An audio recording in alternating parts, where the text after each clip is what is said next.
C'était Arabie Saoudite, les liaisons dangereuses, une enquête de Julie Lerat réalisée en 2016. La monarchie saoudienne fascine autant qu'elle dérange. Elle mêle politique et doctrine religieuse, un pays actuellement en pleine mutation. Le documentaire que nous venons de voir ensemble pose très bien le contexte et l'histoire du royaume. Nous allons tenter de le prolonger avec mes trois invités. Bélir Nabli, bonjour. Bonjour. Vous êtes directeur de recherche à l'IRIS et cofondateur du site d'information, d'analyse et d'opinion chronique.fr. Et d'ailleurs, vous signez une tribune qui s'intitule Arabie Saoudite, une révolution de velours, que l'on retrouve donc sur le site chronique avec un k.fr. Vous venez de publier L'État, droit et politique chez Armand Collin. À vos côtés, Clarence Rodriguez, bonjour. Bonjour. Vous avez vécu 12 ans à Riyad. Vous étiez la seule journaliste accréditée permanente dans le royaume, ce qui vous a permis d'être correspondante pour de nombreux médias français. De cette expérience rare, vous avez tiré deux ouvrages, Révolution sous le voile, paru en 2014, et Arabie Saoudite 3.0, parole de la jeunesse saoudienne, aux éditions Éric Bonnier. Et enfin, Fathia Daziani, bonjour. Bonjour. Vous êtes politologue, on vous voit d'ailleurs à plusieurs reprises dans le documentaire. Vous êtes la spécialiste des monarchies de la péninsule arabique, chercheur et enseignante à l'Institut d'études politiques de Lille, également chercheur à l'Institut de recherche stratégique de l'école militaire. Vous venez de publier L'Arabie Saoudite en 100 questions aux éditions Talendier. Alors au moment où nous enregistrons cette émission, le prince héritier Mohamed Ben Salman a fait arrêter des dizaines de princes, des ministres, une purge pour lutter contre la corruption dans son pays, peut-être aussi pour écarter certains opposants. Le président de la République, Emmanuel Macron, vient tout juste de se rendre sur place. Une visite surprise à celui qu'on appelle MBS. Nous allons revenir ensemble, évidemment, sur ces événements aux conséquences internes et géopolitiques denses. Mais tout d'abord, Fathia Daziani, qui est Daziani, pardon. Qui est ce Daziani, oui.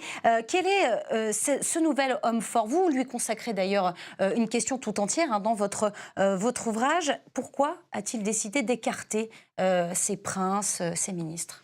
Alors, quel est cet homme fort? Déjà, c'est l'un des fils donc, du roi, son fils favori. Le chouchou, celui qu'on appelle le chouchou. Et c'est celui qu'on n'attendait absolument pas, parce que c'est l'un des moins diplômés de la famille. Il a juste une licence de droit de l'université King Saoud. Par contre, il a été élevé vraiment, il a toujours suivi son père, donc il est très ancré, il est parfaitement familier de la culture politique locale. Donc il a fait finalement cet, entre guillemets, handicap, un atout et un avantage, parce que son père a toujours considéré qu'il avait le charisme, la personnalité pour être un vrai réformateur. Et donc, il l'a choisi. Entre guillemets, il l'a élu, contre la volonté de tous les autres. Alors, évidemment, sa légitimité est très contestée au sein même du premier cercle, à savoir sa famille, mais aussi la communauté d'affaires, etc., est très embêtée par ce prince vraiment trublion. Alors, à quoi correspond ce coup de force qu'il a opéré le 4 novembre dernier, avec cette purge absolument inédite, phénoménale?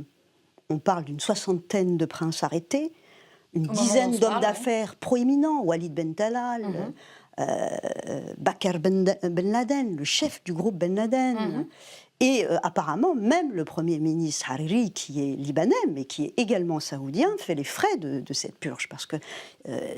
il est démissionné en tout cas de son poste de Premier ministre.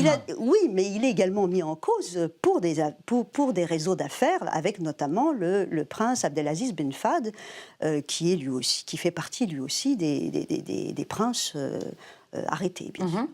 Donc, comment vous l'expliquez, ce coup de force? Alors, ce coup de force, c'est la seconde phase, finalement, de son entreprise. La première phase, ça a été d'écarter son cousin, le prince héritier Mohamed bin Nayef, le 22 juin 2017. Il y a eu la période d'été, qui est passée. Ensuite, il y a eu septembre-octobre, où il y a eu une vague d'arrestations contre des activistes, des intellectuels, plus de 80. Des gens qui s'opposaient pas fondamentalement à la légitimité de ce prince, mais à sa politique et à la concentration de tous les pouvoirs. Et donc à sa politique étrangère, et notamment à l'isolement du Qatar.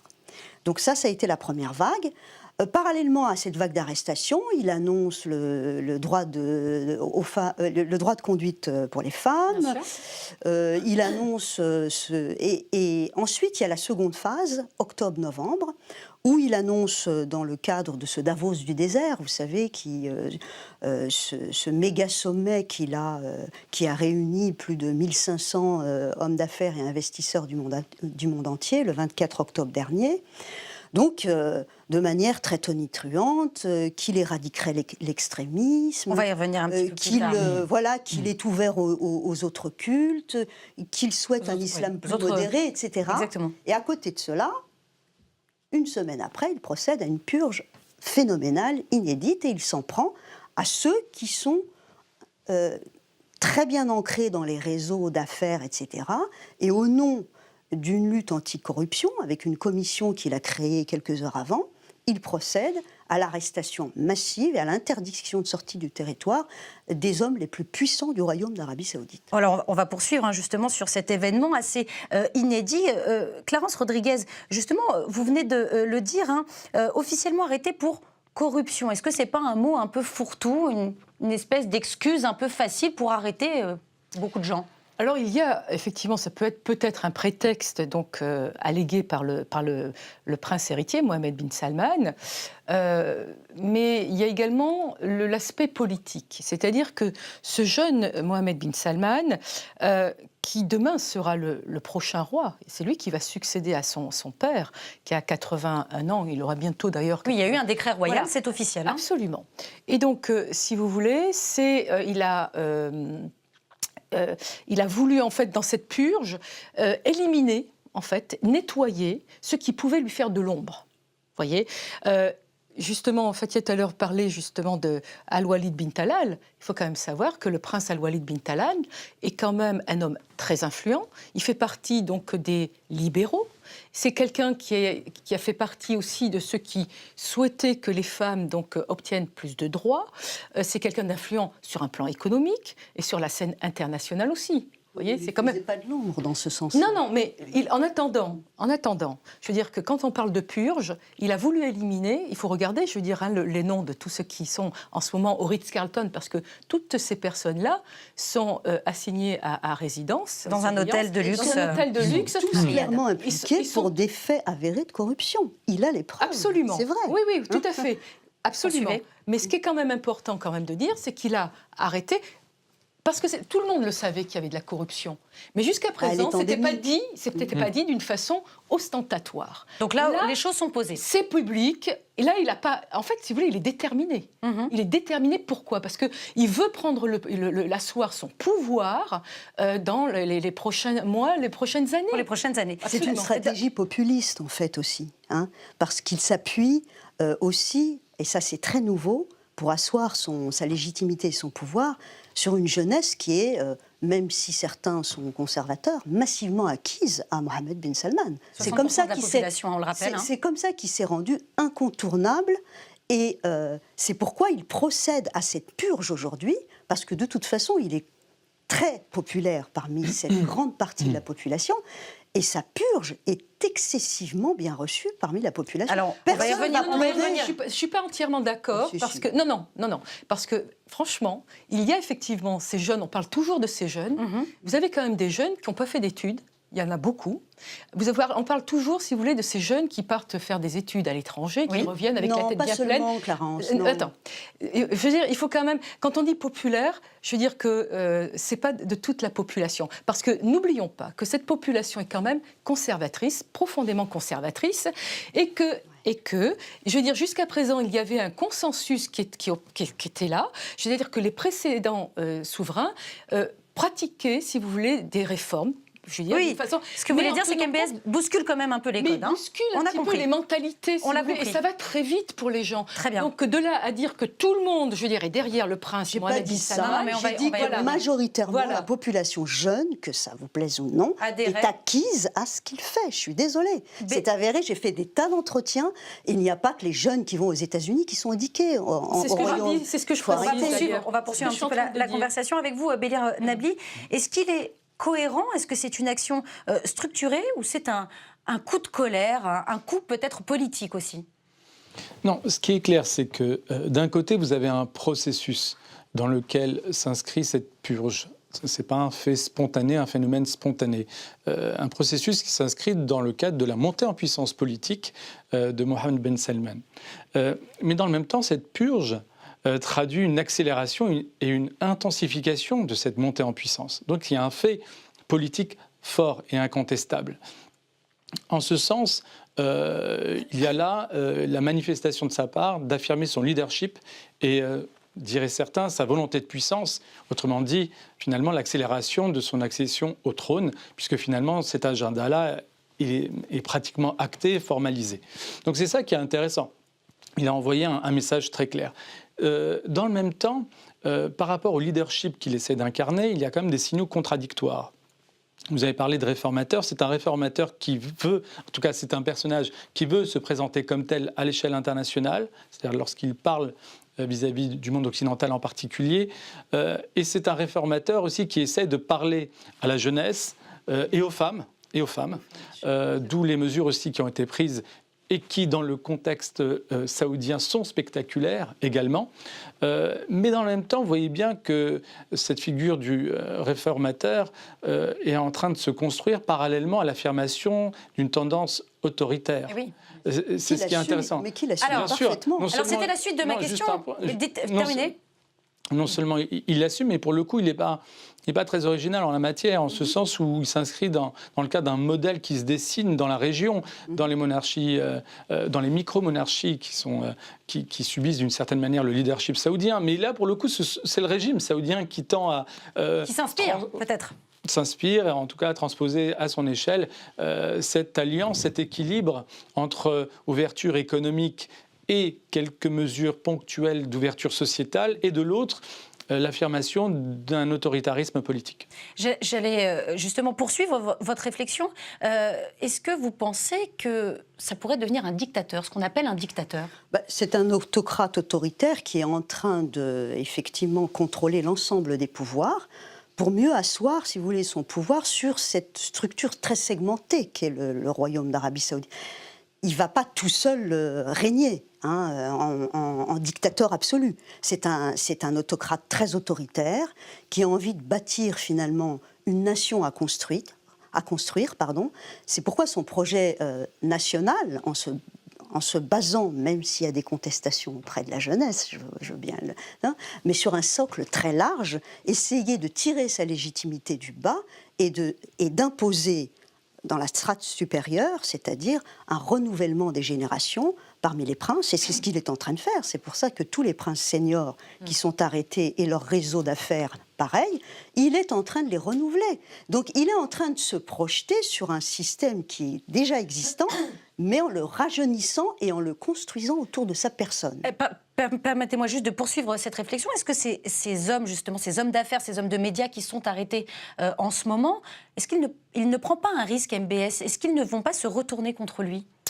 Alors, peut-être, en tous les cas, mais il faut quand même parler d'une chose, justement, par rapport à ces réformes. Il a quand même une idée bien déterminée. C'est son plan Vision 2030. Vision 2030, absolument. Qu'il veut mettre en place. Parce que tout ça découle de ce plan. Vous savez, depuis 3 ans, l'Arabie Saoudite vit une crise, est plongée dans une crise économique sans précédent à cause de la chute du prix du baril de pétrole.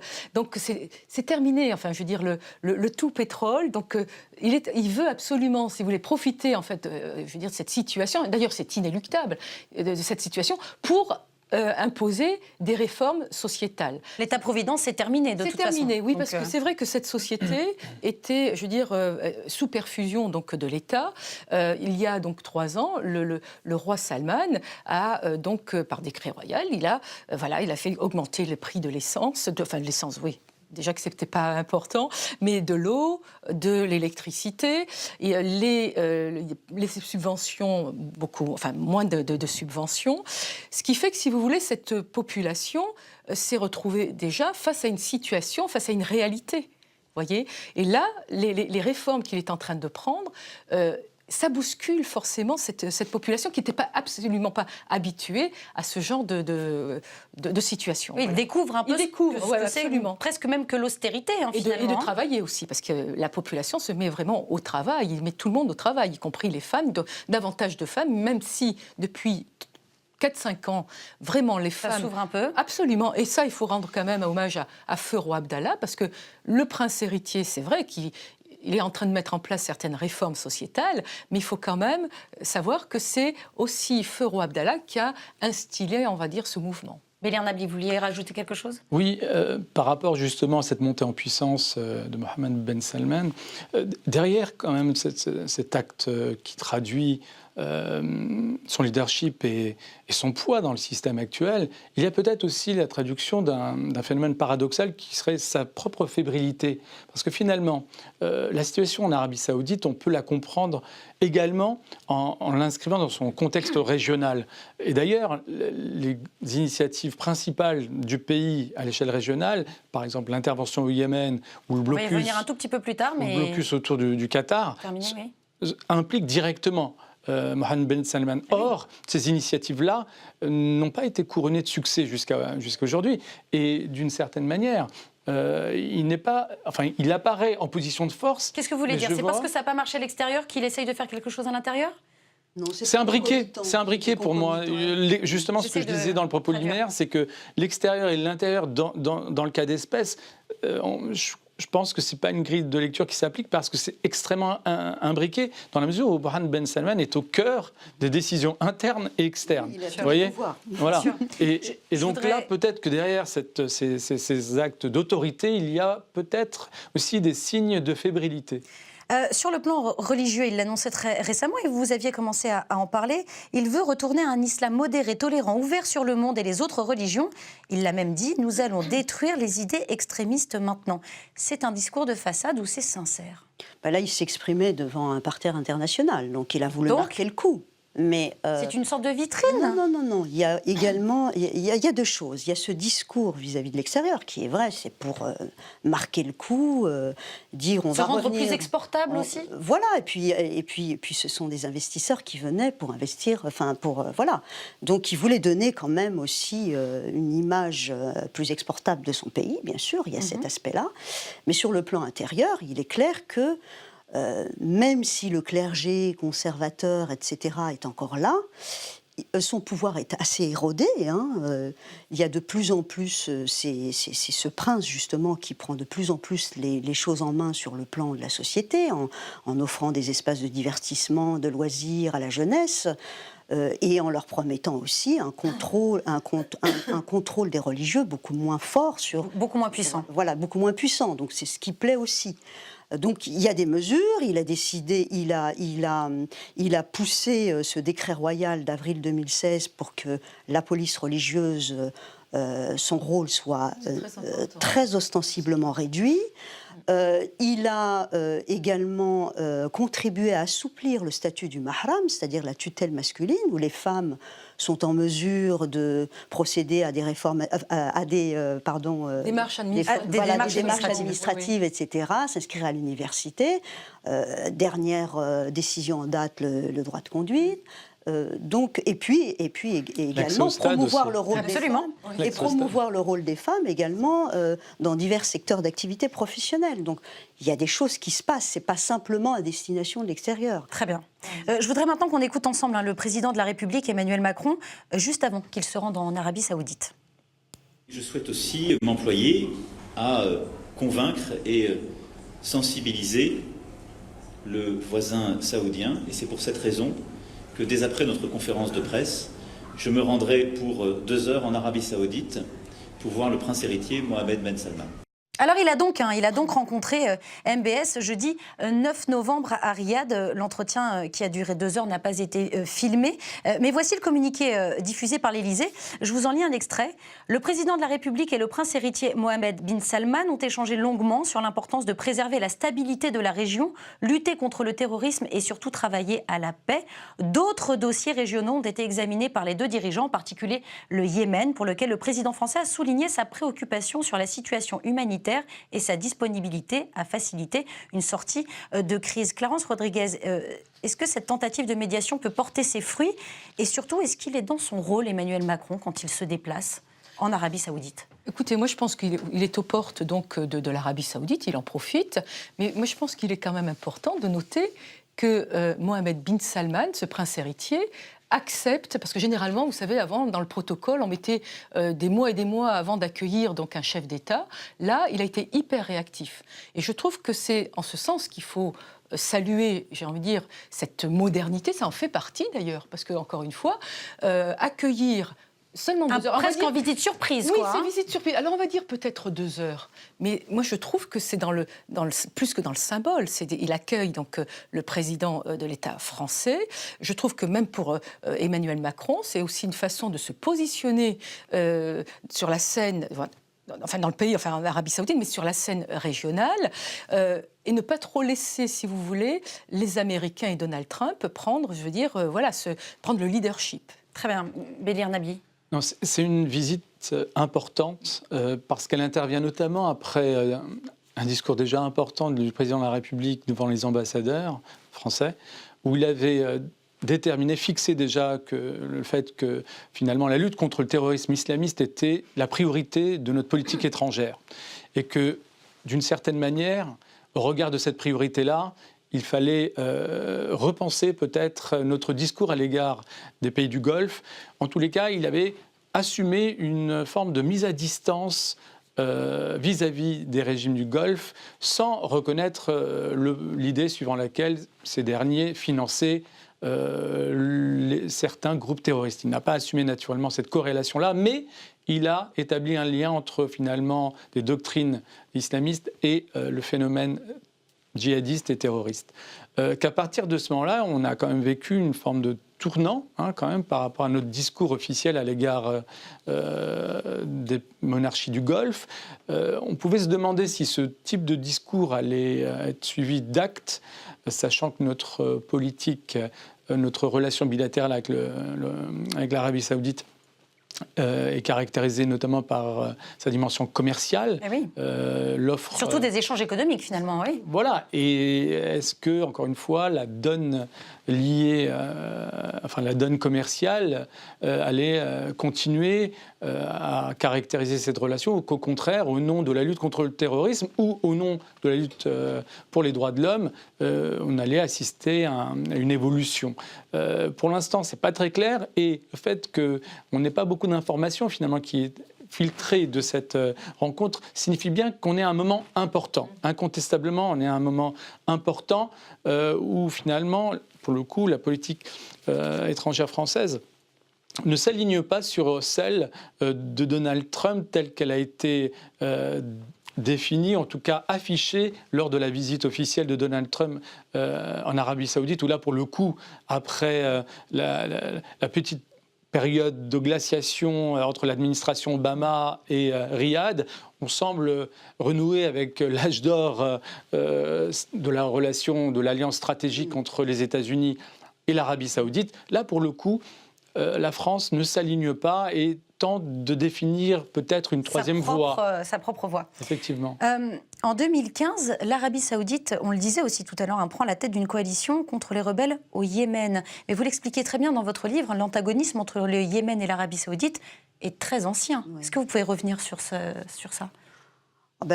Il est très ancien, il y a des contentieux territoriaux depuis toujours. Je veux dire, le royaume d'Arabie Saoudite s'est construit, enfin le royaume moderne, puisque c'est le troisième État Al Saoud, donc fondé par le roi Ibn Saoud en 1932. À l'époque, ça se construisait sur des conquêtes territoriales. Ayant pactisé avec justement les descendants de Mohammed ibn Abd al-Wahhab, la dynastie des Al-Sheikh, donc, et qui a servi donc à Ibn Saoud à conquérir des territoires. Et donc le Yémen, bien sûr, donc le Assir, le Najran, les 3 provinces du sud aujourd'hui saoudiennes, étaient bien sûr elle aussi, était réclamée par le Yémen.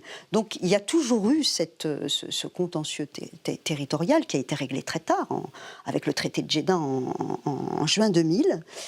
Et puis, c'est vrai que le Yémen Avec le a traité toujours de Jeddah, constitué, c'est ça oui, a toujours constitué pour l'Arabie Saoudite un peu son arrière-cour, son arrière-fond stratégique, etc. Alors, qu'est-ce qui se passe aujourd'hui ? C'est pourquoi quand on nous dit, voilà, le Yémen, l'Arabie Saoudite a lancé sa guerre en vendant ça à sa population comme une guerre pour stopper, si vous voulez, l'influence iranienne. Eh oui. Les Iraniens ne sont pas au Yémen. Mais c'est vrai que comme les Iraniens sont très implantés, très influents en Irak, en Syrie, au Liban depuis longtemps, et que le Yémen, justement, ces rebelles zaïdites, et notamment les Houthis, qui se sont, dit-on, chiitisés, qui se sont rapprochés, c'est vrai, de l'Iran à la fin des années 1980. Idéologiquement parlant. Oui, voilà. Étaient devenus les principaux ennemis effectivement des Saouds et puis à l'époque de l'allié stratégique des Saouds, à savoir Ali Abdallah Saleh, l'ancien président yéménite, qui, par les divers retournements de situation au Yémen, il y a eu ce printemps yéménite, etc., est devenu, par la force des choses, un allié contre nature des Houthis, qui étaient ses ennemis, puisqu'il leur a livré plus de 6 guerres. Donc c'est cet imbroglio incroyable. Alors le jeune Mohammed bin Salman s'est lancé dans cette guerre pensant qu'elle serait expéditive, parce qu'il a même appelé ça tempête décisive, c'est ça? Oui, exactement. Il pensait que ça durerait quelques semaines. Et finalement, ça s'enlise. Bourbier, ça s'enlise, et c'est pas prêt de s'arranger parce que c'est un pays ultra fragmenté. Et puis bien sûr, c'est un désastre humanitaire, Oui, c'est un désastre militaire pour l'Arabie Saoudite. Ça coûte très très cher. Donc tout ceci se greffe avec tout ce qu'il veut faire sur le plan intérieur. Et c'est, comme disait Belri, c'est ça ? Bélir. Bélir Nabi, pardon.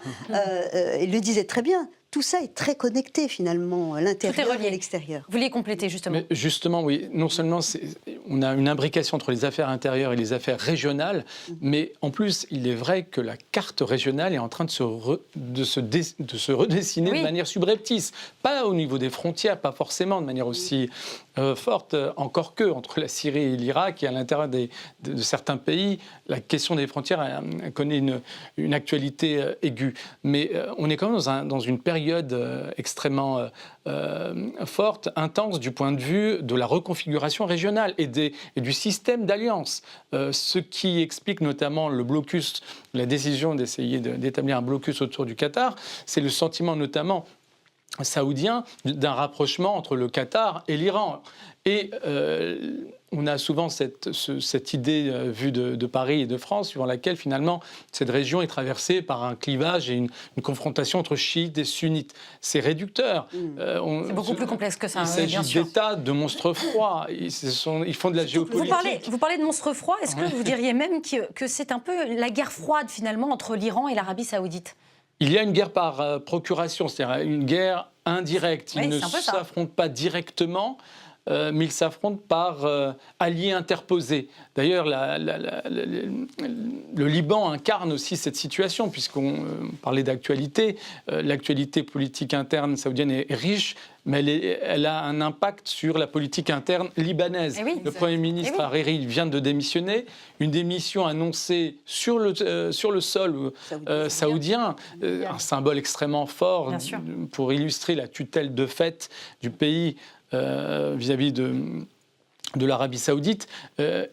Comment expliquer cette démission, si ce n'est justement le fait que le Premier ministre Hariri, du point de vue du grand frère, entre guillemets, saoudien, n'a pas fait montre d'assez de fermeté vis-à-vis du Hezbollah, qui est l'allié libanais et chiite de la puissance régionale iranienne. Donc vous voyez que la lecture des politiques internes et régionales sont imbriquées. C'est ainsi qu'on peut comprendre la situation globale. Mais on vous a bien entendu. Pardon, il y a un déséquilibre patent. On ne peut même pas parler de rivalité saoudo-iranienne tant l'Iran contrôle énormément la situation dans la région. Moi, je dirais que l'Arabie saoudite est extrêmement sur la défensive et sent que l'Iran est en train de, effectivement... Comme une obsession, un peu, non, mais c'est pas menace iranienne. Non, c'est pas qu'une obsession. C'est que l'Iran, très honnêtement, est extrêmement influent partout, en Irak, en Syrie, au Liban, et que donc l'Arabie saoudite est extrêmement sur la défensive, et donc agit par coup. On vous a entendu. Mais on vous a entendu. Vraiment, il nous reste en fait justement, une... c'est une hégémonie, mais justement pas pour diffuser le chiisme. C'est une hégémonie d'une puissance régionale qui tente d'imposer son leadership. D'accord. Je veux dire, par rapport à la lecture française qui souvent... On l'a bien. Je pense qu'on vous a bien compris. Il nous reste une toute petite minute d'émission, même moins que ça en réalité. Je voudrais qu'on termine évidemment avec les droits de l'homme. Il y a un petit souci évidemment avec, c'est un euphémisme de le dire, avec l'Arabie saoudite, non signataire de la Déclaration universelle des droits de l'homme de 1948.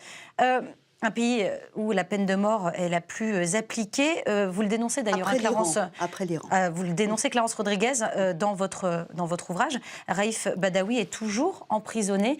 Est-ce que d'un mot, vous pourriez nous décrire un petit peu la situation? Raif Badawi était donc journaliste, blogueur saoudien, qui en janvier 2015 a reçu 50 coups de fouet sur les 1000 qui sont prévus. Il a été incarcéré en 2012. Voilà, en 2012.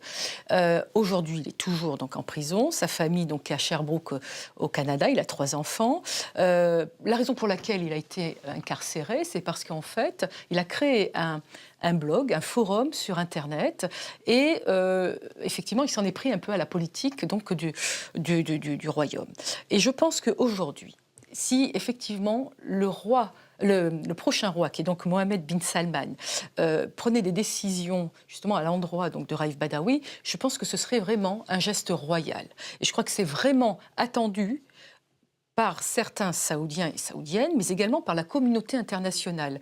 Et les droits de l'homme, aujourd'hui, parce qu'on parle beaucoup des réformes sociétales, des réformes économiques, on parle peu des réformes des droits de l'homme. Et je pense que c'est un point capital pour qu'il réussisse son règne. Eh bien, on terminera l'émission là-dessus. Merci infiniment à vous 3 d'avoir participé à cette émission. Je vous retrouve très très vite avec un nouveau film et un nouveau débat.